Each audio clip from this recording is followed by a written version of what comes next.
Hello commandos, welcome to biomentics classes online. और अपने metallurgy के लेक्चर में हम लोग बात कर रहे थे आयरन के बारे में। तो आयरन को हमने शुरू किया, हेमेटाइट मैग्नेटाइट से आयरन ले सकते हैं, सिडेराइट से ले सकते हैं, आयरन पायराइट से ले सकते हैं। तो अगर इन सभी चीज़ों से हम लेंगे तो ग्रेविटी सेपरेशन, फ्रोथ फ्लोटेशन, या फिर अगर सल्फाइड ओर है तो फ्रोथ फ्लोटेशन कर लेंगे, नॉर्मल के लिए ग्रेविटी सेपरेशन कर लेंगे। अगर उसमें कोई नॉन मैग्नेटिक इम्प्योरिटी प्रेजेंट है तो उसके लिए हम लोग मैग्नेटिक सेपरेशन भी कर सकते हैं। उसके बाद फिर कॉमनली कैल्सिनेशन या रोस्टिंग करेंगे, जैसा ओर रहेगा उसके बेस पर। उसके बाद स्मेल्टिंग करेंगे। स्मेल्टिंग के बाद आपको जो आयरन मिलेगा, this is known as pig iron. और पिग आयरन में लगभग 5% तक कार्बन रहता है, ठीक, और 2% अदर इम्प्योरिटीज रहती है, और लगभग 93% तक जो है उसके अंदर आयरन रहता है। उसके बाद आयरन की डिफरेंट वैरायटी के बारे में हमने बात किया, कॉस्ट आयरन, रॉट आयरन और स्टील। तो उसमें से जो रॉट आयरन है, जिसको हिंदी में पिटवा लोहा कहते हैं, वो आयरन का प्योरेस्ट फॉर्म है, जिसमें 0.15 टू 0.25% तक कार्बन रहता है। तो ऐसे भी ध्यान रख सकते हैं कि जिसमें कार्बन का कॉम्पोजिशन कम होगा, कार्बन का परसेंटेज कम हो जाएगा, वो प्योरेस्ट फॉर्म है आयरन का। और ये सॉफ्ट भी होता है, फाइबरस भी होता है, मैलिएबल और डक्टाइल भी ज़्यादा रहता है ये वाला कॉस्ट जो रॉट आयरन है, ठीक है। इसके बाद कॉस्ट आयरन और रॉट आयरन दोनों को हम परमानेंटली मैग्नेटाइज नहीं कर सकते हैं, जबकि स्टील को हम परमानेंटली मैग्नेटाइज कर सकते हैं, ठीक है।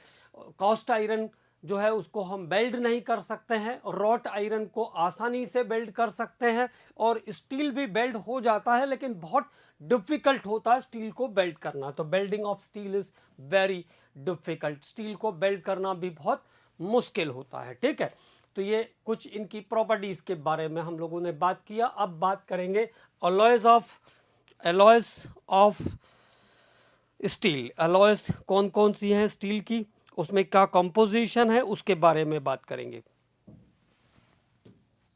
तो अलॉयज ऑफ स्टील पर बात करते हैं। स्टील की इंपॉर्टेंट अलॉय कौन कौन सी है। अलॉयज ऑफ स्टील मैंने आपको बताया था कि सबसे पहले स्टील बनाने के लिए भी हमें कहाँ जाना पड़ता है, रॉट आयरन पर जाना पड़ता है। तो पडलिंग प्रोसेस से हम रॉट आयरन का फॉर्मेशन करते हैं। अब उसके बाद उसमें फिर डिफरेंट टाइप की इम्प्योरिटीज मिला करके, यहाँ पे उसको इम्प्योरिटी कहना पड़ेगा, लेकिन हम अपने रिक्वायरमेंट के हिसाब से दूसरे मेटल्स को उसमें मिक्स करके आयरन की जो क्वालिटी है उसको चेंज कर देंगे, तो वो डिफरेंट टाइप के स्टील के अंदर कन्वर्ट हो जाएगा। स्टील बनाने के लिए कॉमनली ओपन हर्थ प्रोसेस, खुले तल वाली भट्टी, और इसके बाद एलडी प्रोसेस यूज होता है। लिंच एंड डोनाविड्ज कहते हैं इसको। इंडिया में ये राउरकेला वाले प्लांट में है, जो कि पूरे साइकिल को 30 मिनट में पूरा कर देता है। तो फास्टेस्ट प्रोसेस है एलडी प्रोसेस। उसके अलावा इलेक्ट्रिक फर्नेस भी यूज होती है स्टील की मैन्युफैक्चरिंग में। अब हम लोग बात करते हैं एलॉयज ऑफ स्टील। तो एलॉयज ऑफ स्टील में नंबर 1 पे इनवार। इनवार के अंदर आयरन के साथ साथ 36% निकल मिलाते हैं। तो 36% nickel is there. Measuring tapes and pendulum. Measuring tapes and pendulums बनाने के लिए यूज होता है ये। मेजरिंग टेप्स एंड पेंडुलम्स बनाने के लिए, वॉचेस के अंदर जो पेंडुलम लगता है उसको बनाने के लिए यूज होता है। मेजरिंग टेप्स एंड पेंडुलम्स बनाने के लिए यूज होता है, ठीक। इनवार का यूज है मेजरिंग टेप्स बनाने के लिए। उसके बाद Chrome vanadium steel. Chrome vanadium, Chrome vanadium steel की बात करते हैं। क्रोम वैनेडियम स्टील, तो आयरन के साथ साथ इसमें 1% क्रोमियम, 1% इसमें क्रोमियम रहता है, और 0.15% इसमें मैग्नीज रहता है। 0.15% मैग्नीज नहीं वैनेडियम होगा, क्रोम वैनेडियम स्टील है ना, तो 0.15% इसमें वैनेडियम होगा, 0.15% इसमें क्या होगा, वैनेडियम होगा। तो ये हुआ क्रोम वैनेडियम स्टील। और क्रोम वैनेडियम स्टील का यूज है स्प्रिंग और सॉफ्ट, स्प्रिंग एंड सॉफ्ट बनाने के लिए यूज होती है क्रोम वैनेडियम स्टील। तो ये दूसरा इनवार को ध्यान रखना है। क्रोम वैनेडियम स्टील की बात हो गई। क्रोम वैनेडियम स्टील के बाद मैग्नीज स्टील, मैग्नीज स्टील। तो क्रोम वैनेडियम के बाद बात करेंगे मैग्नीज स्टील के बारे में। Manganese steel, manganese steel.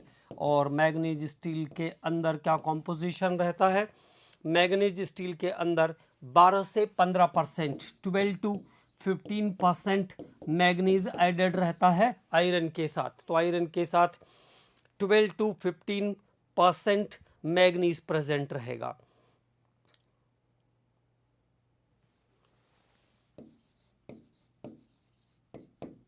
अलमीरा, हेलमेट, अलमीरा और हेलमेट्स बनाने के लिए यूज होता है मैग्नीज स्टील, ठीक है। और रॉक क्रशिंग मशीनरीज भी बनाते हैं इससे, मतलब हार्ड स्टील रहेगा ये, रॉक क्रशिंग मशीन्स। तो this is the uses of the manganese steel. ये मैग्नीज स्टील के यूजेस की हमने बात की, ठीक। तो इनवार हो गया, क्रोम वैनेडियम स्टील हो गया और मैग्नीज स्टील हो गया। अब आगे के एलॉयज पर बात करते हैं, अदर एलॉयज क्या क्या हैं और उनके क्या एप्लीकेशन है। उसके बाद टंगस्टन स्टील, अगला है tungsten steel, tungsten steel, tungsten steel, ठीक है। और टंगस्टन स्टील के अंदर, टंगस्टन स्टील के अंदर 14 to 20% टंगस्टन रहता है, 14 to 20% टंगस्टन रहेगा, 14 to 20% tungsten with iron and 3 to 8% chromium, 3 to 8% chromium भी रहता है टंगस्टन स्टील के अंदर, ठीक है। और टंगस्टन स्टील का जो यूज है वो high speed tools, high speed tools बनाने के लिए यूज होता है टंगस्टन स्टील। तो टंगस्टन स्टील का यूज होगा हाई स्पीड टूल्स बनाने के लिए। उसके बाद अगला एलॉय है एल्निको, जैसा इसका नाम है। तो आयरन के साथ साथ इसमें एल्यूमिनियम,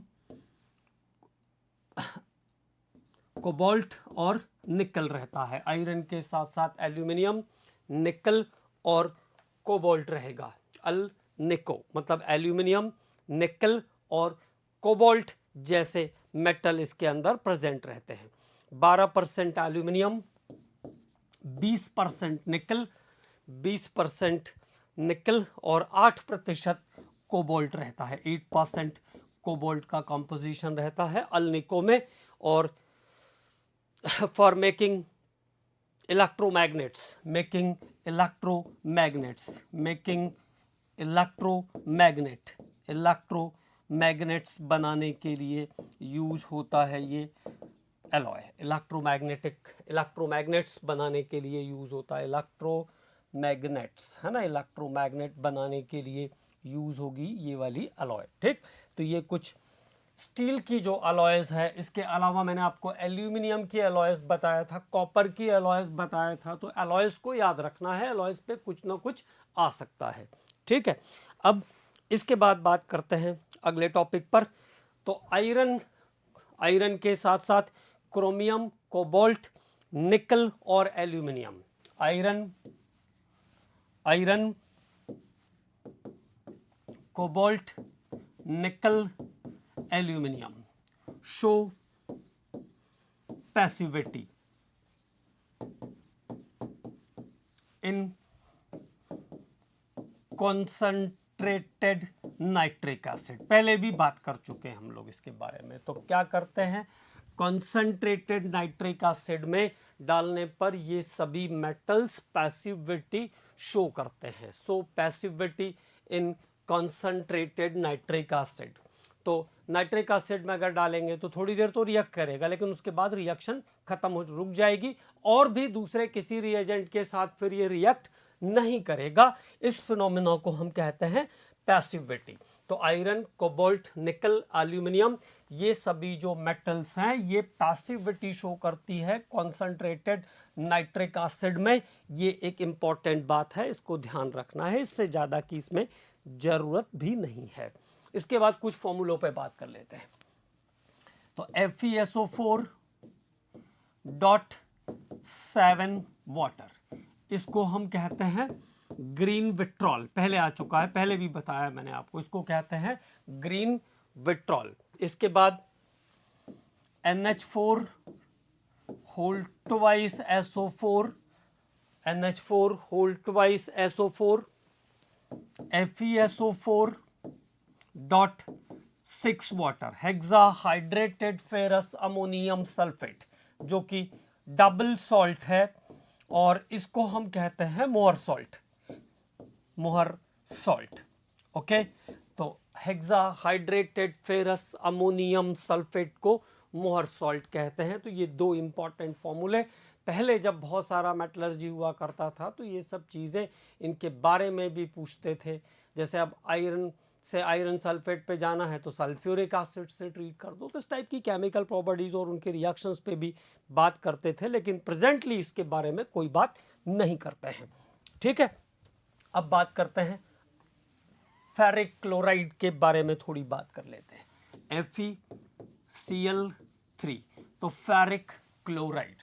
अब देखो, अगर मुझे एनहाइड्रस फेरिक क्लोराइड बनाना है, नॉर्मली कैसा रहता है, हाइड्रेटेड रहता है, तो एनहाइड्रस फेरिक क्लोराइड का अगर प्रिपरेशन करना, how to prepare anhydrous ferric chloride, तो iron is treated with dry chlorine gas, तो यहां से ये बना देगा FeCl3, ये एनहाइड्रस फेरिक क्लोराइड हुआ। अब अगर मान लो मुझे हाइड्रेटेड फेरिक क्लोराइड बनाना है, hydrated ferric chloride, hydrated ferric chloride का अगर प्रिपरेशन करना है तो FeOH whole thrice iron hydroxide, FeOH whole thrice को हम क्या करेंगे, HCl के साथ ट्रीट कर देंगे, तो बन जाएगा FeCl3 और वाटर मॉलिक्यूल्स पास आउट हो जाएंगे। हाइड्रेटेड वाला जो फेरिक क्लोराइड है वो FeCl3.6 वाटर के फॉर्म में एग्जिस्ट करता है। It is exist in form of FeCl3.6 water, तो it is exist in form of FeCl3.6 water, FeCl3.6 water के फॉर्म में एग्जिस्टेबल होता है ये कंपाउंड। ठीक है, तो फेरिक क्लोराइड .6 वाटर, तो ये एक इंपॉर्टेंट बात है, इसको भी ध्यान रखना है। ठीक है, इसके बाद अगर फेरिक क्लोराइड को हम K4FeCN6 के साथ ट्रीट करते हैं, reaction with K4FeCN whole 6, ferric chloride का रिएक्शन K4FeCN होल 6 के साथ, तो ferric chloride plus K4FeCN whole 6, K4FeCN whole 6, ferric chloride with K4FeCN whole 6, तो बन जाएगा compound Fe4FeCN whole 6 whole thrice plus 12 KCl। ये एक इंपॉर्टेंट रिएक्शन है। This compound is called ferriferrocyanide, ferriferrocyanide also called Prussian blue, इसको प्रशियन ब्लू भी कहते हैं, प्रशियन ब्लू और turn bulls blue, turn bulls blue भी कहते हैं इसको, प्रशियन ब्लू और turn bulls blue. And this is the first discovered complex compound, और ये सबसे पहले डिस्कवर कॉम्प्लेक्स कंपाउंड भी है ना। पहले भी हम लोग इस पे बात कर चुके हैं, तो ऐसी कोई दिक्कत है नहीं। तो प्रशियन ब्लू का फॉर्मेशन होता है जब फेरिक क्लोराइड रिएक्ट करता है K4FeCN होल 6 के साथ। ठीक है, तो ये कुछ इंपॉर्टेंट पॉइंट्स जो कि रिलेटेड हैं फेरिक क्लोराइड से, उसके बारे में हम लोगों ने बात किया। अब मेटलर्जी का हमारा लास्ट टॉपिक जो है वो है एलिंगम डायग्राम। तो अब बात करेंगे एलिंगम डायग्राम के बारे में। इस डायग्राम में कुछ भी ऐसा बहुत टफ नहीं है जिसको समझने में दिक्कत है। एक्चुअल में जो ग्राफिकल रिप्रेजेंटेशन वाली चीज़ें रहती है वहाँ पे थोड़ा सा ऐसा लगता है कि क्या हो रहा है, कैसे हो रहा है, कुछ समझ में ही नहीं आ रहा है, तो ऐसा फीलिंग आता है। लेकिन ऐसी कोई दिक्कत आपको इसमें नहीं होगी। तो हम लोग बात करते हैं एलिंगम डायग्राम के बारे में। About Ellingham diagram.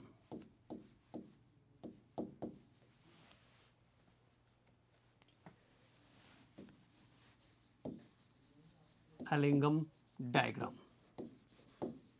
और ये बेस है थर्मोडायनामिकल इक्वेशन पर। It is based on the thermodynamics of metals and metal oxide. Metal और मेटल ऑक्साइड को थर्मोडायनामिकली हम कैसे चेक करेंगे कि कौन जल्दी रिड्यूस होगा, कौन देर से मेटल बनाएगा, कौन जल्दी मेटल बनाएगा, किसके लिए लो टेम्परेचर लगेगा, किसके लिए हाई टेम्परेचर लगेगा, किसके लिए रिड्यूसिंग एजेंट की ज़रूरत पड़ेगी, किसके लिए रिड्यूसिंग एजेंट के बिना काम चल जाएगा, कौन सा रिड्यूसिंग एजेंट किसके लिए अच्छा होगा या सुटेबल होगा।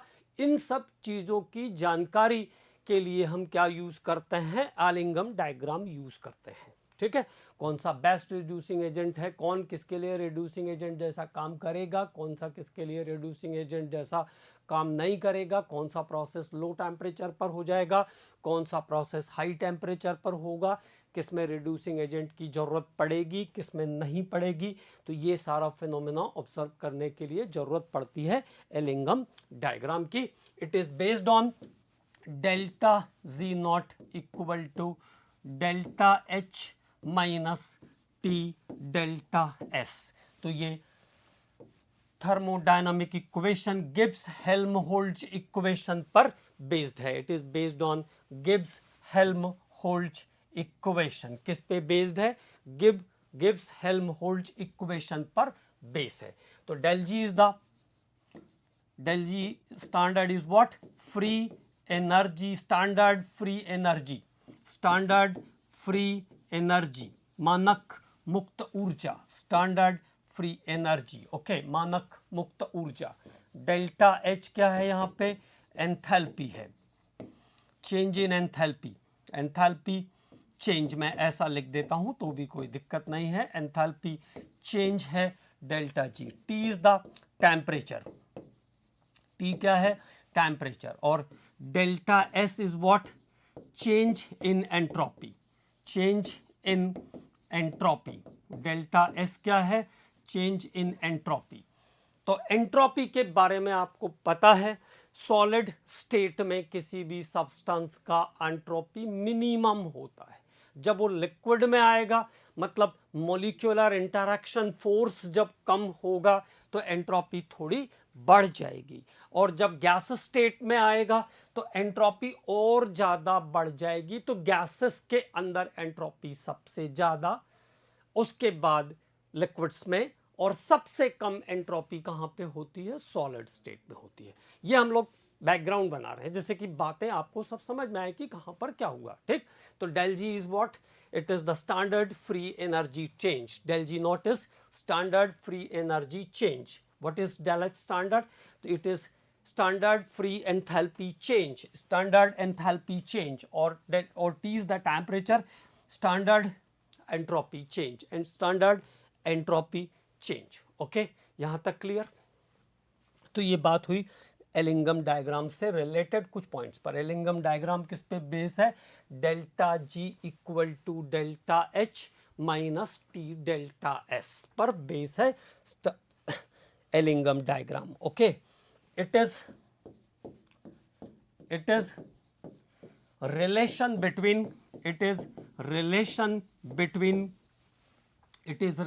between free energy change it is relation between free energy change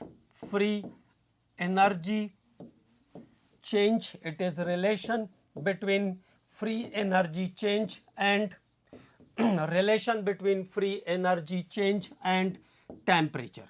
अगली बात ये ध्यान रखना है, ये किस बात को शो करता है?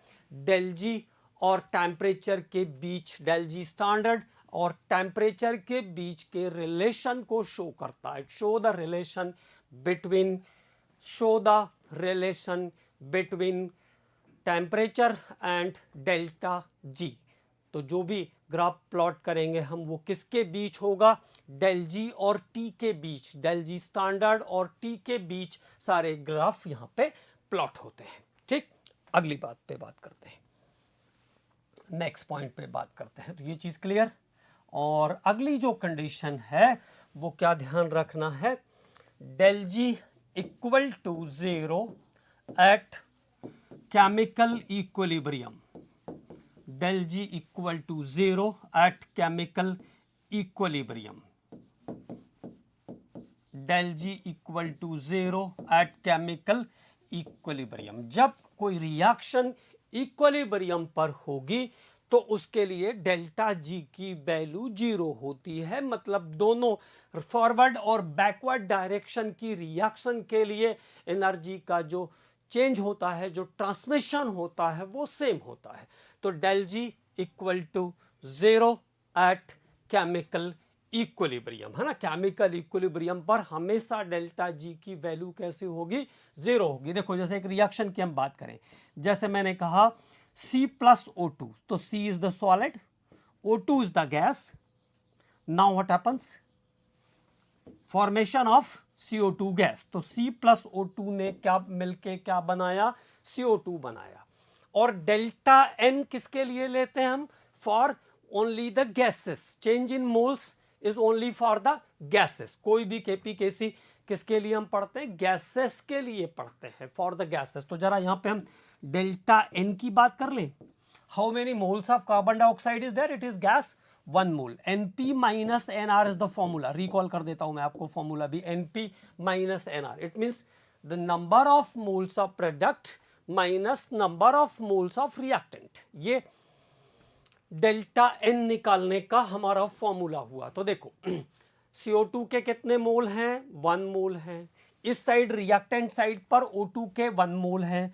कार्बन को आप कंसीड कर नहीं सकते हो क्योंकि सॉलिड के लिए ये वैल्यू पॉसिबल नहीं है। ठीक है, तो अब डेल्टा N की वैल्यू कितनी आई? 0। डेल्टा N मतलब change in value, change in number of moles is 0। Change in number of moles is 0। अगर मोल्स का कोई चेंज नहीं है, दोनों साइड 1 मोल है, तो एंट्रोपी कैसी होगी? Then entropy is constant. Entropy क्या हो जाएगी? एंट्रोपी कांस्टेंट रहेगी। और अगर एंट्रोपी कांस्टेंट हो गई तो इस प्रोसेस में क्या हुआ? Entropy constant, entropy constant. तो delta G not equal to क्या हो जाएगा? 0 हो जाएगा। Delta G not equal to क्या हो जाएगा? 0 हो जाएगा। तो रिएक्शन कहां पर है? इक्विलिब्रियम पर है। अब इक्विलिब्रियम पर है और वो कांस्टेंट है, तो उसका ग्राफ कैसे प्लॉट होगा? तो एक्स और वाई एक्सिस के बीच जो ग्राफ प्लॉट होगा वो कैसा होगा? स्ट्रेट लाइन होगा। It is straight line graph. तो ये ग्राफ कैसा आ जाएगा? स्ट्रेट लाइन आ जाएगा। क्लियर? तो now the graph is straight line. और डेल जी स्टैंडर्ड और टेम्परेचर का जो कर्व आएगा, जो ग्राफ प्लॉट होगा एक्स एक्सिस से, वो कैसा होगा? वो वाई एक्सिस पर जो प्लॉट होगा वो कैसा होगा? It is straight line. वो एक स्ट्रेट लाइन होगा क्योंकि रिएक्शन कैसी है? इक्विलिब्रियम पर है। ठीक, एक बात समझ में आई। अब अगले टॉपिक पे बात करते हैं, अगली बात समझते हैं। तो C plus O2 के लिए अगर रिएक्शन इक्विलिब्रियम पर है, अगर रिएक्शन इक्विलिब्रियम पर है तो डेल जी जीरो होगा, और इसको हमने जस्टिफाई भी कर दिया क्योंकि एंट्रोपी जीरो हो गई तो डेल्टा जी भी जीरो हो जाएगा। और डेल्टा जी और टी के बीच जो वाई एक्सिस पर लाइन आएगी वो कैसी आएगी, स्ट्रेट लाइन आएगी। और इतने दिन से हम लोग पढ़ रहे हैं तो अब तो ग्राफ व्राफ सब समझ में आने ही लगा होगा, ऐसा तो कोई प्रॉब्लम होना नहीं चाहिए, ठीक है, क्योंकि बहुत बार बहुत सारी चीज़ों पर हम लोगों ने बात भी की है। तो एक बात क्लियर हो गई। अब देखो, delta G equal to negative, delta G equal to negative for all spontaneous process. Spontaneous process मतलब जो अपने आप होने वाले प्रोसेस हैं उन सब के लिए डेल्टा जी की वैल्यू कैसी होनी चाहिए, नेगेटिव होनी चाहिए। अब ये बात जस्टिफाई कैसे होगी कि why the delta ji is negative for spontaneous, मतलब जो अपने आप होने वाली रिएक्शन है जिसमें हमें कोई काम नहीं करना पड़ रहा है, हीट नहीं करना पड़ रहा है, उसके लिए डेल्टा जी की वैल्यू नेगेटिव होनी चाहिए। अब ये बात कैसे समझ पाएंगे, तो देखो, जैसे मान लो सोडियम मेटल है, उसको अगर आप मिट्टी के तेल में से बाहर निकालोगे तो हाईली रिएक्टिव होता है, मतलब हाईली रिएक्टिव। तो हाईली रिएक्टिव का मतलब हुआ हाई एनर्जी, हाई एनर्जी, उसका एनर्जी भी कैसा होगा, बहुत ज्यादा होगा। तो वो क्या कर कोशिश करेगा, it tends to becomes stable, और स्टेबल होने के लिए क्या करेगा, किसी ना किसी से रिएक्शन करेगा। अब अगर मान लो इसने यहां से रिएक्शन करके Na, मैं बैलेंस नहीं भी करूं तो कोई दिक्कत नहीं, आप समझते हैं ये सब चीजें है ना, तो Na2O बना देगा, सोडियम ऑक्साइड बना देगा। कॉमनली हम ऐसा कह सकते हैं मेटल प्लस ऑक्सीजन क्या बन जाएगा, मेटल ऑक्साइड बन जाएगा। तो जैसे सोडियम है, पोटाशियम है, मैग्नीशियम है, कैल्शियम है, ये सब मेटल एटमॉस्फेयर में आने पर ऑटोमेटिकली रिएक्ट करते हैं। तो these are the category of highly reactive metals. अब यहां पे देखो, इलेक्ट्रोकेमिकल सीरीज भी साथ साथ यूज होगी, मतलब डिफरेंट डिफरेंट टाइप के फिनोमेना यूज होते हैं, इसीलिए इसमें कंफ्यूजन होने लगता है, ठीक है। तो इलेक्ट्रोकेमिकल सीरीज भी यूज होगी, जो हाई इलेक्ट्रोपॉजिटिव मेटल्स हैं जिनका ई नॉट वैल्यू -2 वोल्ट से कम है, वो इमीडिएट अपने आप रिएक्ट करते हैं, ठीक है। तो ऑक्सीजन के साथ रिएक्ट करके ये क्या करेगा, ऑक्साइड बना देगा, मतलब अनस्टेबल से क्या हो गया, स्टेबल हो गया। कैसा, अपने आप इसने रिएक्शन किया और अनस्टेबल से क्या हो गया, स्टेबल हो गया। तो स्टेबल हुआ तो सिस्टम से एनर्जी क्या हुई, सिस्टम से एनर्जी बाहर निकल गई, सिस्टम से एनर्जी बाहर निकल गई, अनस्टेबल से स्टेबल हुआ because of loss of use amount of energy. तो सिस्टम से एनर्जी बाहर निकल गई, मतलब सिस्टम में एनर्जी कम हो गई, सिस्टम में एनर्जी कम हो गई। तो सिस्टम की एनर्जी कैसी हो गई, नेगेटिव हो गई कि नहीं, कम हो गई तो नेगेटिव हो गई। तो here the del G standard is negative. तो जितने भी स्पॉन्टेनियस प्रोसेस होंगे सबके लिए डेल जी कैसा होगा, नेगेटिव होगा। जितने भी स्पॉन्टेनियस प्रोसेस होंगे सबके लिए डेल्टा जी की वैल्यू कैसी होगी, नेगेटिव होगी। ये ध्यान रखना है, जो अपने आप होने वाले प्रोसेस हैं उनके लिए डेल जी कैसा होगा, नेगेटिव होगा। देखो, मैंने आपको बताया था जो हाईली इलेक्ट्रोपॉजिटिव मेटल के ऑक्साइड हैं, हाईली इलेक्ट्रोपॉजिटिव मेटल के ऑक्साइड हैं, वो बहुत ज़्यादा स्टेबल होते हैं। अब बन तो गया सोडियम ऑक्साइड, लेकिन अगर इस रिएक्शन को आपको रिवर्स करना है, मान लो सोडियम ऑक्साइड में से मुझे सोडियम मेटल निकालना है या ऑक्सीजन को इससे सेपरेट करना है, it needed very high energy, तब बहुत ज़्यादा एनर्जी कंज्यूम करना पड़ेगा। जैसे मैग्नीशियम ऑक्साइड से अगर मैग्नीशियम लाना है तो लगभग 2500 डिग्री सेंटीग्रेड तक उसको गर्म करना पड़ेगा। अबाउट 2500 डिग्री सेंटीग्रेड आप मैग्नीशियम ऑक्साइड को गर्म करोगे तब वो मैग्नीशियम में ब्रेक होगा। तो उस समय क्या हुआ, अपने आप तो नहीं हुआ, आपने 2500 डिग्री सेंटीग्रेड का टेम्परेचर उसके लिए खर्च किया, तो सिस्टम की एनर्जी क्या हो गई, बढ़ गई। सिस्टम की एनर्जी बढ़ गई तो मतलब डेल जी क्या हो जाएगा, del G is positive that time, और वो अपने आप से हो भी नहीं रहा है। यही कंडीशन तो हमको ध्यान रखना है कि डेल जी अगर पॉजिटिव है मतलब वो सिस्टम स्पॉन्टेनियस नहीं है, मतलब मैग्नीशियम ऑक्साइड अपने आप मैग्नीशियम में नहीं आने वाला है, सोडियम ऑक्साइड अपने आप सोडियम में नहीं आने वाला। It requires very high temperature, तो सेल्फ फिजिबिलिटी नहीं है उसकी। तो del G is positive that time, क्योंकि आपने 2500 डिग्री सेंटीग्रेड के बराबर की हीट उसको दिया, तो डेल जी क्या हो जाएगा, पॉजिटिव हो जाएगा। And it is indicated that the process is non spontaneous. इसका मतलब ये अपने आप नहीं होगा, ये नॉन स्पॉन्टेनियस प्रोसेस है। तो now all the things is clear. तो यहां पे हमने ये सभी चीजें क्लियर कर लिया कि कौन कैसा रहेगा, है ना। और जो हाईली इलेक्ट्रोपॉजिटिव मेटल्स होते हैं वो मोर रिएक्टिव होते हैं, वो अपने से लोअर मेटल को उनके साल्ट के सॉल्यूशन से डिस्प्लेस करते हैं, मतलब वो अपने से लेस रिएक्टिव मेटल को उसके कंपाउंड से भी डिस्प्लेस कर देंगे। जैसे क्रोमियम, मैग्नीज, मोलिब्डेनम, इन सब के लिए एज अ रिड्यूसिंग एजेंट हम एल्यूमिनियम पाउडर यूज करते हैं। Aluminium powder that is Goldsmith thermite process, तो एल्यूमिनियम पाउडर इन सब के लिए हम यूज कर पाते हैं, क्योंकि ये as a reducing agent aluminium का ई नॉट वैल्यू -1.66 है, और ये उससे ज्यादा वाले ई नॉट वैल्यूज को, ई नॉट वैल्यू ज्यादा कहने का मतलब मैंने पॉजिटिव में, थोड़ा नेगेटिव थोड़ा बढ़ेगा जैसे उसका, उससे तो उन सब के लिए कैसा काम करेगा, as a reducing agent aluminium powder काम करेगा। लेकिन क्रोमियम ऑक्साइड कभी एल्यूमिनियम ऑक्साइड से एल्यूमिनियम सेपरेट नहीं कर सकता है। तो ये भी ध्यान रखना है कि जो मोर रिएक्टिव मेटल्स होते हैं वो लेस रिएक्टिव मेटल को उसके ऑक्साइड से एज अ रिड्यूसिंग एजेंट हटा सकते हैं। ठीक है, तो this is the important point. अब बात करते हैं, हम लोग बात कर रहे थे प्रोसेस के बारे में। तो देखो मैंने आपको बताया CO2 के बारे में, तो कार्बन के बारे में हम लोग बात कर रहे थे। तो देखो कार्बन प्लस ऑक्सीजन क्या बना था, पहले CO2 बना था।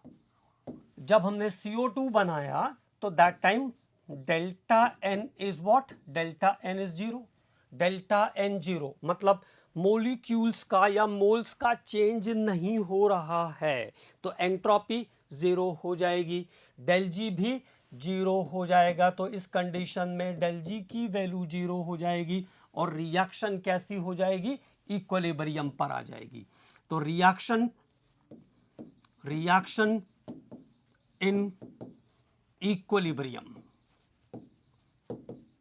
इक्विलिब्रियम रिएक्शन कैसी है, इक्विलिब्रियम पर है, तो that time the reaction is in equilibrium. ठीक है, अब बात करते हैं दूसरे प्रोसेस पे, इसको समझते हैं जरा। इसी का दूसरा C+½ C+½ मतलब मैंने कार्बन को लिमिटेड अमाउंट ऑफ ऑक्सीजन दिया, रिस्ट्रिक्टेड अमाउंट ऑफ ऑक्सीजन दिया, तो now it is converted into carbon monoxide gas. तो ये कार्बन मोनोऑक्साइड गैस में कन्वर्ट हुआ। तो then what happens in this process, delta N calculate करके देखते हैं, that is NP minus NR। तो NP कितना है, प्रोडक्ट में कितने मोल्स हैं, 1, there is 1 mole of carbon monoxide.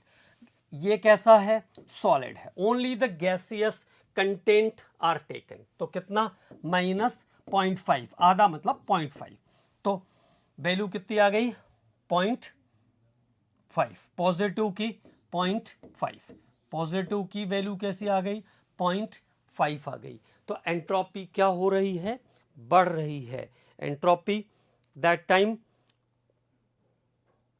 Entropy that time क्या हो रही है, इस समय एंट्रोपी बढ़ रही है। तो number of moles increases, entropy number of moles increases, number of moles increases, number of moles बढ़ रहे हैं, तो एंट्रोपी भी क्या होगी, बढ़ेगी। एंट्रोपी इंक्रीजेस, एंट्रोपी इंक्रीजेस, और अगर एंट्रोपी इंक्रीज हो रही है तो इस प्रोसेस में क्या होगा, एंट्रोपी इंक्रीज होगी, टेम्परेचर बढ़ने के साथ साथ एंट्रोपी इंक्रीज होगी, तो डेल जी कैसा हो जाएगा, डेल्टा जी इज नेगेटिव। तो डेल्टा जी कैसा हो जाएगा, नेगेटिव हो जाएगा। तो कार्बन से कार्बन मोनोऑक्साइड का बनना, डेल्टा जी रिस्ट्रिक्टेड अमाउंट में जब ऑक्सीजन दिया है तो क्या हो जाएगा, नेगेटिव हो जाएगा, क्योंकि नंबर ऑफ मोल्स बढ़ रहे हैं तो रिएक्शन अपने आप तेजी से आगे जाएगी। तो प्रोसेस डेल जी नेगेटिव आया तो प्रोसेस कैसा हो जाएगा,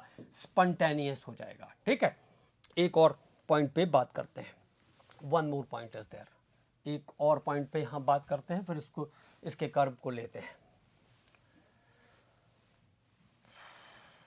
ठीक है, अब देखो अगली बात, CO plus half O2, CO को मैंने दोबारा आधा ऑक्सीजन दिया तो now it is converted into CO2, this is gases, this is gases and the carbon dioxide is also gas. तो now what is the value of delta n, carbon dioxide का 1 मोल और यहाँ पे कार्बन मोनोऑक्साइड का 1, oxygen का कितना 0.5, तो -1.5। तो डेल्टा एन की वैल्यू कैसी आ रही है, -0.5 आ रही है।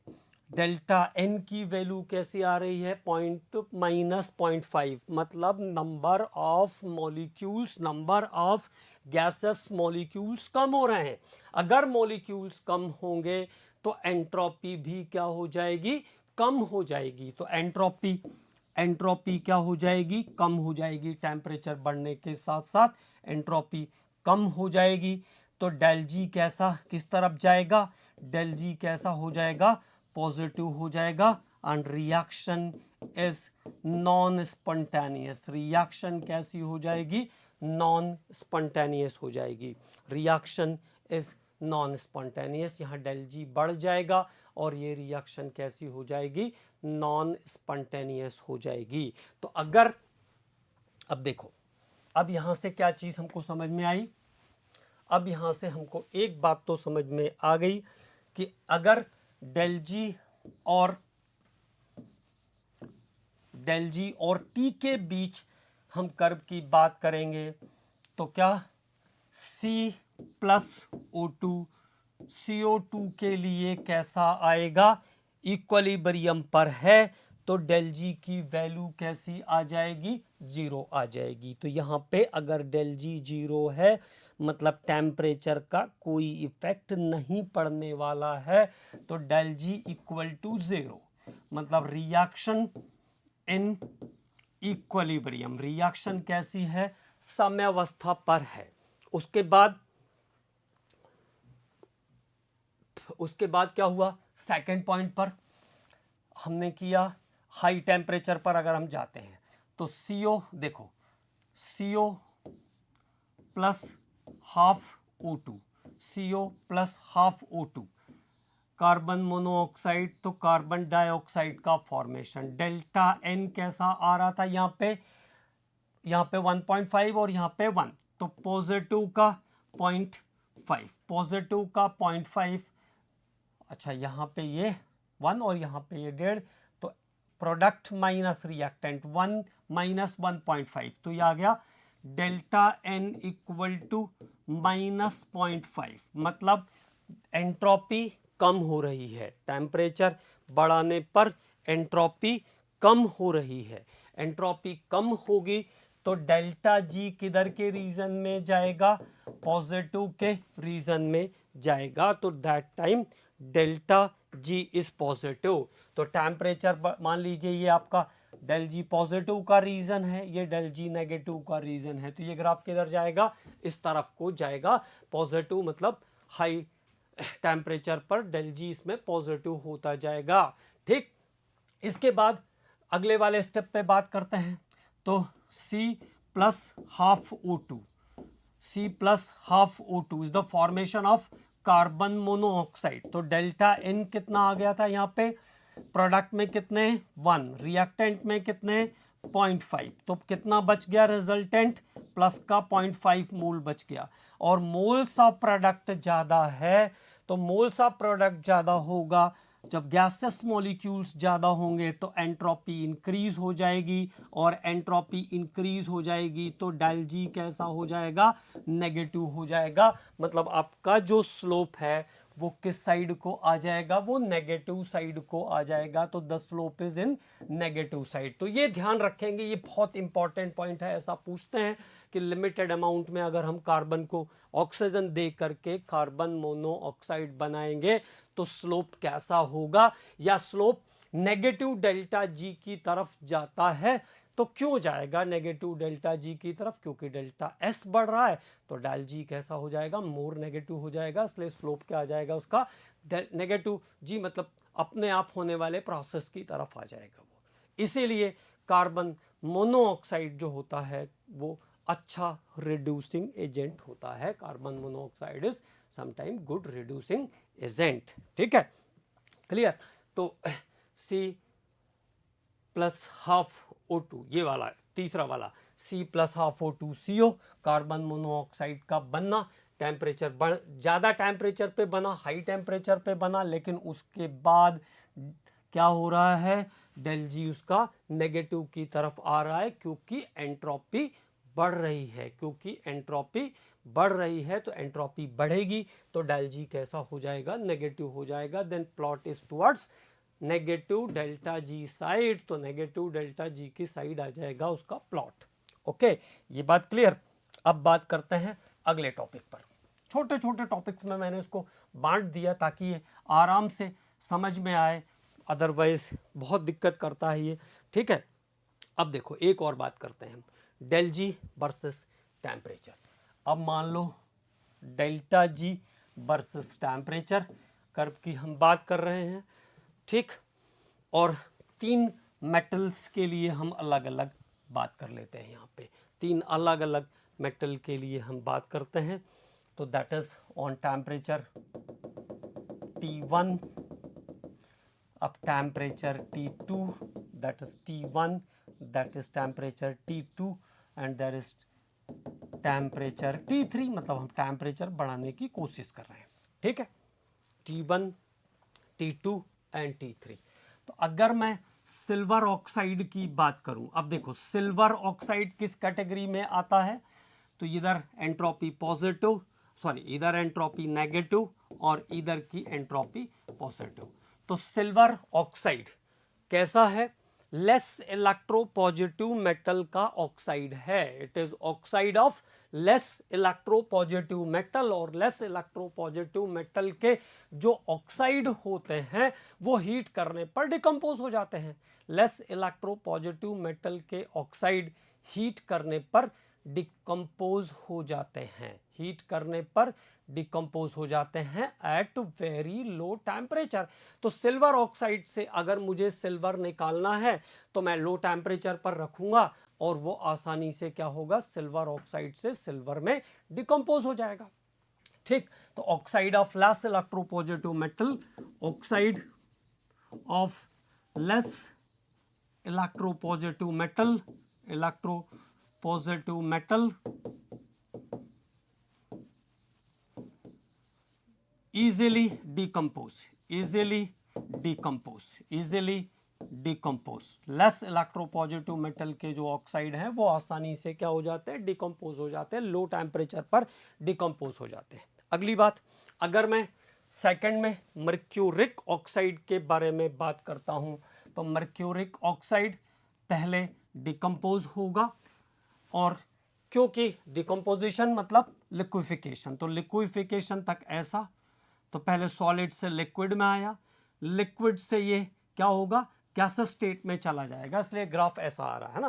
तो सॉलिड तक आता है तो ऐसा रहेगा, सॉलिड से लिक्विड, लिक्विड से वेपर्स, ऐसा। तो सॉलिड से क्या हुआ, लिक्विड स्टेट में आया, और लिक्विड स्टेट के बाद ये क्या हो जाएगा, वेपराइज हो जाएगा। तो इसका ग्राफ आपको, इसका जो स्लोप होगा वो आपको ऐसा दिखेगा। तो मर्क्यूरिक ऑक्साइड भी देखो यहाँ पे लगभग 400 डिग्री सेंटीग्रेड, यहाँ पे 200 अगर है तो 400 डिग्री सेंटीग्रेड के आसपास ये दोनों मेटल्स आसानी से क्या हो रहे हैं, आसानी से वेपराइज हो, आसानी से अपने ऑक्साइड से मेटल को निकाल दे रहे हैं। तो इनके लिए मतलब हमें किसी अलग से स्पेसिफिक रिड्यूसिंग एजेंट की जरूरत नहीं है, there is no need of any other reducing agent. लेकिन अगर आप जिंक की बात करोगे तो जिंक पहले मेल्ट होगा, मेल्ट होने के बाद लिक्विड स्टेट में आएगा, लिक्विड स्टेट के बाद फिर वेपराइज भी होता है, जिंक भी वेपराइज होता है, but it needs high temperature. तो अगर जिंक ऑक्साइड की हम बात करते हैं तो जिंक ऑक्साइड में क्या लग रहा है, बहुत हाई टेम्परेचर लग रहा है as compare to these two. Silver oxide और मर्क्यूरिक ऑक्साइड के कंपैरिजन में जिंक ऑक्साइड के डिकम्पोजिशन में हाई एनर्जी लग रही है। और अगर हाई एनर्जी लग रही है, बहुत ज़्यादा एक्सपेंसिव हो रहा है, तो उसको कभी भी हम डायरेक्ट करने की कोशिश नहीं करेंगे, क्योंकि बहुत एक्सपेंसिव होगा तो कास्ट बढ़ जाएगी। ठीक है, अगर मेटल की रिकवरी में मेटल अगर कम है या उसको निकालने में बहुत ज़्यादा एक्सपेंसेस लग रहे हैं तो उसकी कास्ट बढ़ जाएगी। तो अब कास्ट को कट करने के लिए, कास्ट को रिड्यूस करने के लिए या प्रोसेस को ईजियर बनाने के लिए हम क्या करेंगे, रिड्यूसिंग एजेंट यूज करेंगे। तो यहाँ पे अब ये बात ध्यान रखना है कि why a reducing agent is required, reducing agent क्यों चाहिए। ठीक है, तो रिड्यूसिंग एजेंट क्यों चाहिए, जब किसी मेटल का मेल्टिंग पॉइंट बहुत हाई होगा तो वो आसानी से उसको उसके ऑक्साइड से मेटल को निकालने के लिए बहुत ज़्यादा टेम्परेचर, बहुत ज़्यादा एनर्जी कंज्यूम करनी पड़ेगी, और इट इज़ एक्सपेंसिव, और वो खर्चा उसमें बहुत ज़्यादा आएगा। उस बात को कम करने के लिए हम क्या करेंगे, रिड्यूसिंग एजेंट यूज़ कर लेंगे। अगर हमने रिड्यूसिंग एजेंट यूज़ करके उस प्रोसेस को 800 से 400 डिग्री सेंटीग्रेड पे भी करा लिया तो हमें क्या प्रॉफिट हो जाएगा, पैसा बच जाएगा। ठीक है, तो एक बात ये ध्यान रखेंगे। तो as compare to silver and mercury, silver और मर्क्यूरी के जो ऑक्साइड हैं वो हीट करने पर आसानी से डिकम्पोज हो जाते हैं। सभी का जो कर्व आता है, सभी का जो प्लॉट आता है वो हमेशा स्ट्रेट लाइन आता है। देखो एक बात और ध्यान रखना, all the plots are straight line. सब प्लॉट्स कैसे आते हैं, स्ट्रेट लाइन आते हैं। केवल क्या होगा, जहां पर मेल्टिंग के बाद लिक्विफिकेशन के बाद वेपराइजेशन होगा, वहां पे कर्व आपको ऐसा दिखेगा, है ना। प्लॉट यहां पर दो बार ऐसा मुड़ता हुआ दिखेगा। तो ये हुआ लिक्विड, ये हुआ आपका सॉलिड। सॉलिड से अगर लिक्विड स्टेट में गया तो ऐसा, और अगर वेपराइज होगी वो तो इसमें आपको प्लॉट इस तरीके से ऑब्जर्व होगा। हालांकि पिछले 4-5 सालों से कोई क्वेश्चन एलिंगम डायग्राम पर नहीं आया है, लेकिन फिर भी चीज़ें आपको सब समझ में आए, उसके बारे में हम लोग डिटेलिंग कर रहे हैं, तो कोई दिक्कत नहीं है। ठीक, ये बात क्लियर। तो जब सॉलिड से लिक्विड में आएगा तो सॉलिड से लिक्विड में आने पर एक चेंज, लिक्विड से वेपर में जाएगा, तो इस तरीके से प्लॉट आपको दिखेगा। ओके, तो ये बात हो गई प्लॉट के बारे में। और carbon dioxide, carbon monoxide, carbon monoxide से कार्बन डाइऑक्साइड, और कार्बन से कार्बन डाइऑक्साइड पे हमने सारी चीज़ें देखा है ना। कार्बन से carbon dioxide, delta S zero है तो डेल जी जीरो होगा, और कैसा आएगा, सीधी सीधी स्ट्रेट लाइन आपको मिल जाएगी। ठीक, तो ये कुछ इंपॉर्टेंट बातें जो कि रिलेटेड है एलिंगम डायग्राम से। मैंने आपको बताया कि सारे जो स्लोप होते हैं वो कैसे आते हैं, स्ट्रेट लाइन आते हैं। सारे स्लोप्स कैसे आएंगे, स्ट्रेट लाइन आएंगे। जैसे मान लो -1000 के आसपास अगर हम ऑब्जर्व करते हैं, -1000 डेल्टा जी की वैल्यू हो और टेम्परेचर के साथ उसका रिलेशन हो, तो -1000, -8000, -800, -600, -400, -400, और उसके बाद -200, -200, और फिर उसके बाद 0, और फिर उसके बाद पॉजिटिव एंट्रोपी। तो HgO और Ag2O, HgO और Ag2O, यहाँ पर कहीं Ag2O और HgO पॉजिटिव वाले स्लोप में आपको मिलेंगे। ठीक है, और अगर आपका मैग्नीशियम ऑक्साइड है तो मैग्नीशियम ऑक्साइड कैसा होगा, मैग्नीशियम ऑक्साइड, मैग्नीशियम से मैग्नीशियम ऑक्साइड का बनना आसान प्रोसेस है, वो उसके लिए डेल जी की वैल्यू कैसी होगी, नेगेटिव होगी। लेकिन मैग्नीशियम ऑक्साइड से अगर मैग्नीशियम पे आपको लाना है, उसको मैग्नीशियम ऑक्साइड से आपको मैग्नीशियम पर लाना है, तो लगभग 2500 डिग्री सेंटीग्रेड के आसपास का टेम्परेचर आपको ज़रूरत पड़ेगा। 2500 डिग्री सेंटीग्रेड के आसपास वो डिकम्पोज होगा, तो डिकम्पोजिशन टेम्परेचर उसके लिए ऐसा आपको दिखेगा, है ना। मैग्नीशियम से मैग्नीशियम ऑक्साइड का बनना आसान, तो डेल जी शुरू में नेगेटिव होगा, लेकिन अगर वापस लाना है तो उतना टेम्परेचर आपको कंज्यूम करना पड़ेगा, ठीक। इसी तरह से एल्यूमिनियम के लिए, एल्यूमिनियम ऑक्साइड से एल्यूमिनियम को लाना है तो लगभग 1650 डिग्री सेंटीग्रेड के आसपास, तो ये आ गया आपका 2500 डिग्री सेंटीग्रेड के आसपास। यहाँ पे जो है वो अगर मैं 2000 करूँ तो यहाँ पे हो जाएगा 1500 डिग्री।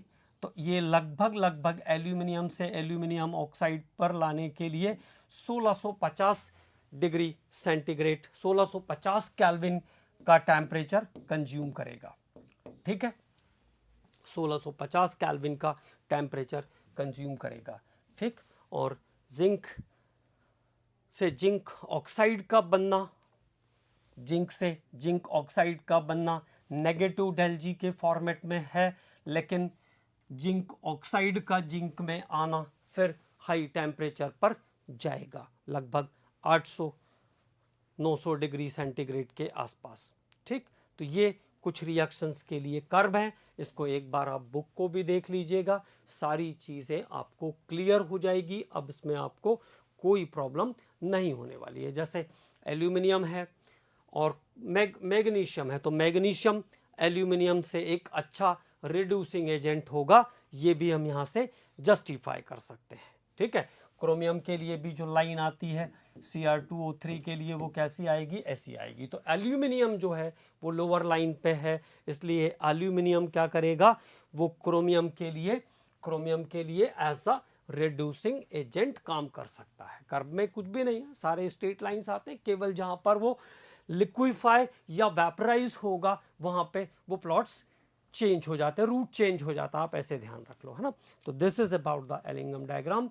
ये इस काम के लिए यूज होता है कि कहाँ पर एंट्रोपी कम हो रही है, कहाँ पे डेल जी कम हो रहा है, बढ़ रहा है। जब भी डेल जी नेगेटिव की तरफ होगा तो रिएक्शन स्पॉन्टेनियस होगी, जब डेल जी पॉजिटिव होगा तो रिएक्शन नॉन स्पॉन्टेनियस होगी, और जब डेल जी जीरो होगा तो रिएक्शन इक्विलिब्रियम पर होगी। तो all the things are justified by the delta G equal to delta H minus T delta S, और इसको हम कहते हैं एलिंगम डायग्राम। और इसमें कार्बन मोनोऑक्साइड के बारे में मैंने आपको बताया था, तो कार्बन मोनोऑक्साइड का ध्यान रखना, वो किधर आता है, नेगेटिव स्लोप की तरफ आता है। कार्बन मोनोऑक्साइड किधर आता है, नेगेटिव स्लोप की तरफ आता है, क्योंकि इसमें एंट्रोपी हाई टेम्परेचर पर जब बनता है ये, तो एंट्रोपी बढ़ जाती है, एंट्रोपी बढ़ेगी तो डेल जी नेगेटिव की तरफ जाएगा, ठीक है। इसलिए कार्बन मोनोऑक्साइड का स्लोप किधर आएगा, नेगेटिव स्लोप आएगा। ओके कमांडोस, तो it is all about the metallurgy and it is all about the all the branches of the chemistry, और सभी ब्रांचेस को हमने फिनिश कर लिया है। एंड एक बार फिर क्रैश के साथ आगे मिलते हैं। क्रैश में फिर से एक बार सब चीज़ों को अच्छे से रिवाइज करते हैं, आप लोग अपना प्रिपरेशन करते रहिए। Okay, thank you.